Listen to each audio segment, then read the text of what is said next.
After this weekend's action, Bayern Munich remain top of the Bundesliga after coming from behind to beat Mainz by 5-2.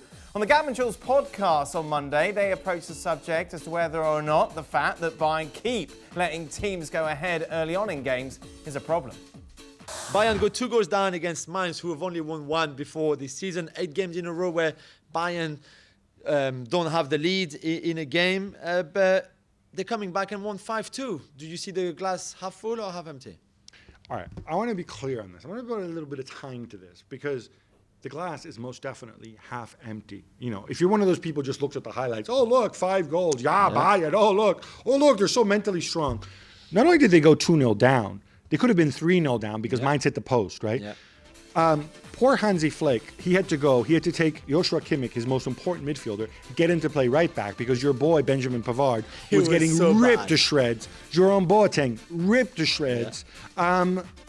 And then, of course, they come back because they have better players. They're playing Mainz. The only reason Mainz aren't bottom of the Bundesliga is because Schalke and Gelsenkirchen happens to be in Germany. Mainz has won 1 game all season. They were beaten time and again by the counterattack, the ball over the top. There's reason to be worried. There's reason to be concerned. Do you know what? I just think I know they lost to Hoffenheim 4-1 but they should lose to Mainz 3-0, and maybe that would be the wake-up call that. Let's welcome in Kasey Keller and Cherundolo to talk about that nonsense, shall we? And boys, no, I have no idea why Gab Marcotti can't wear headphones like a normal person. Steve, is this a cause for concern? Is the glass really half empty for Bayern?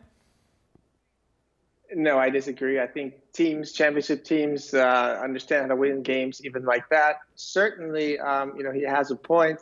If Mainz is a little more effective finishing, then they could maybe close this game out. But Bayern is never beaten after 45 minutes, even if Mainz does go up 3-0. They definitely have the squad and the quality to put 3 goals, 4 goals, as we saw 5 goals, past any team in this league within 45 minutes. So you can really never count them out of the game. What we are seeing is we're seeing more of the same what we've seen all season, is their Achilles here is their back line and the athleticism that lacks in that back line, and they're being caught on the counter just one too many times. And so it's more of the same story, but I like to see things with the glass half full, and you just really have to talk about Bayern's offense that is fantastic and very effective and can hurt you at any moment in the game. According to our man Yana Arga-Fjortov, Kasey, David Alaba is on his way to Real Madrid in the summer, his contract up at Bayern. How big a deal is this for Bayern going forward? Well, I think you've heard Bayern say that they want to stick to a certain pay structure, and Alaba is demanding too much money. That's all decisions that clubs have to make, throughout when they have star players. And what Bosman has allowed players to do is go out of contract and really test the free market for their signing.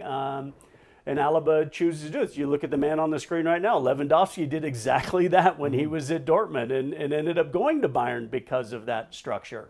I thought really this situation with Bayern defensively was obviously an issue at the beginning of last season. I thought the movement of moving Alaba into center back, gave them that athleticism that Stevie just mentioned is lacking at certain times. And so, yes, it will be a huge loss. And the question mark will be then is how do they replace that? How do they strengthen that back line? Because I guarantee you, Manuel Neuer is not happy with the fact that I think it's 8 games in a row now that they've gone down, that they haven't been able to keep a clean sheet, that they haven't been able to, see a win out. Now, granted, you have a side that is more than happy to say, we will challenge you. We're going to be wide open, and our skill set is going to score more goals than yours. But there's a point where Bayern, if they want to win another championship, not only in the Bundesliga, but then in Champions League, they have to be better defensively. Steve, does it upset the dynamic of the dressing room at all? The fact that you know that one of your big star key players who's made you the best team in the world will be leaving at the end of the season? No, I don't think so. I think these are topics and themes that are touched on every season. Players do come and go. And David Alaba has been a part of this organization for a long time. Everybody loves him. He's very well liked. in the team, but also around the league and in Germany.